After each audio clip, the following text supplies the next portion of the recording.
Oh, but you have to remember they're saying that the opposition is the one making the allegations and telling the BBC people about some money. But I thought Mr. Eustace clarified right, that. but they're still with that, and they're saying that the opposition and the BBC have been encouraged to take their evidence to the court. You know what I don't understand, which is very I think they're thinking further into something that they... No, what is happening is this. If you look at it carefully, the bike affair, problems.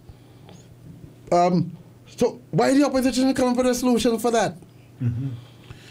You have the National Commercial Bank, but we're not hearing anything from the opposition on that. They created a problem, you know. Yep. Building loan. So what is the opposition doing about that? Black Toka. What is the opposition? But what's the opposition plans to revive the banana industry after they've destroyed it, you know? Yeah. So they destroyed everything and you're trying to... Ask the opposition. You blame the opposition. Now they've been encouraged to go to court with the BBC and present their evidence.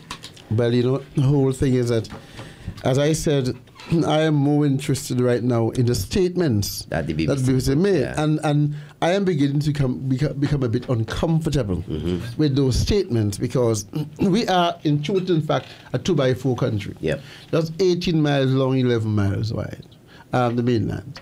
And we have just over 100,000 people. We are a small and insignificant country in the world.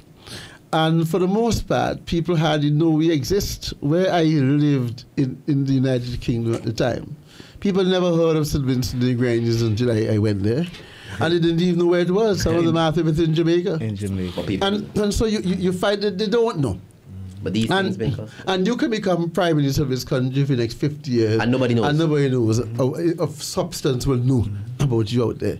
So why would the BBC, that's a question I keep asking myself, take so much interest in a country as small as ours and a project like the Bukama project, to the extent whereby they feel the need to cuss the Prime Minister where they did, the plane, to try and get him to respond to questions that they were asking. Why would they, in a small country, what's the interest? What happened so wrong?